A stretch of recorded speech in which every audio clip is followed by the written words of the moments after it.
श्रीराम समर्थ.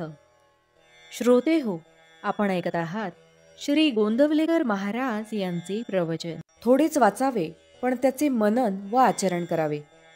माया म्हणजे काय? तर जे परमात्म्याशिवाय असते ती माया. जे दिसते आणि नाचते ती सर्व माया. आपण जोपर्यंत नामस्मरणात आहोत तोपर्यंत आपण मायेच्या बाहेर आहोत, आणि जेव्हा त्याचे विस्मरण होते तेव्हा आपण मायेच्या अधीन आहोत असे समजावे. सर्व काही करण्यामध्ये आहे, सांगण्यात आणि ऐकण्यात नाही. निर्गुणाचे कितीही वर्णन केले तरी निर्गुण रूप समजायचे नाही, म्हणून सगुण रूपच आपण पाहावे आणि त्याचेच पूजन करावे. मी निर्गुणाची उपासना करतो असे जो म्हणतो त्याला खरे म्हणजे निर्गुण हे काय ते समजलेच नाही, कारण तिथे सांगायलाच कोणी उरत नाही.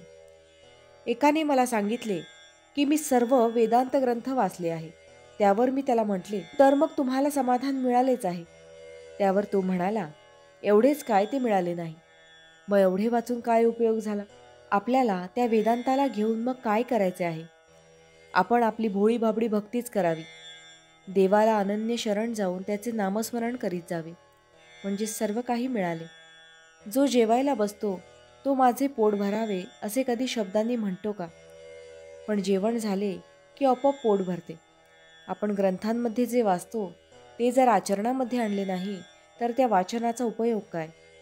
म्हणून आपण फारसे वाचनाच्या वगैरे नादी लागू नये, कारण त्याने खरे साधन बाजूलाच राहते आणि त्या वाचनाचाच अभिमान वाटू लागतो.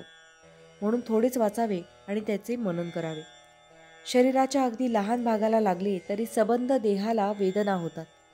त्याप्रमाणे दिवसाची एक घटका जरी आपण भगवंताच्या स्मरणात घालवली तरी सबंध दिवस त्यामध्ये जाईल, आणि दिवसांचेच महिने, महिन्यांचेच वर्ष आणि वर्षांचेच आपले आयुष्य बनलेले असते. या दृष्टीने आपले सर्व आयुष्य भगवंताच्या स्मरणात जाईल. भगवंताची आवड असू नये, पण प्रपंचातल्या कर्तव्याची आवड असावी. प्रपंचातली कर्तव्ये करणे हे पवित्र आहे खरे, पण त्यामध्ये गुंतून राहणे बरे नव्हे. म्हणून आपण मनाने भगवंताचे होऊन राहावे.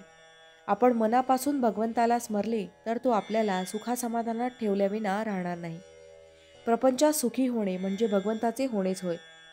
देवाला मानावे आणि त्याला आवडेल तेच करावे, हेच परमार्थाचे सार आहे.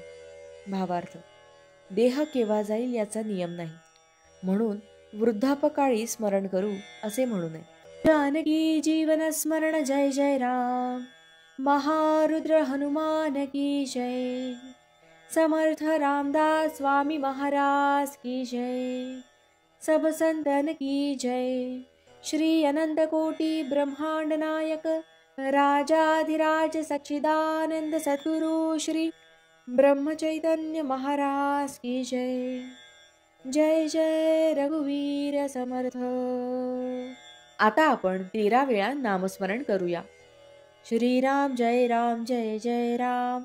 श्रीराम जय राम जय जय राम. श्रीराम जय राम जय जय राम. श्रीराम जय राम जय जय राम. श्रीराम जय राम जय जय राम. श्रीराम जय राम जय जय राम. श्रीराम जय राम जय जय राम. श्रीराम जय राम जय जय राम. श्रीराम जय राम जय जय राम. श्रीराम जय राम जय जय राम. श्रीराम जय राम जय जय राम. श्रीराम जय राम जय जय राम. श्रीराम जय राम जय जय राम. जय श्रीराम.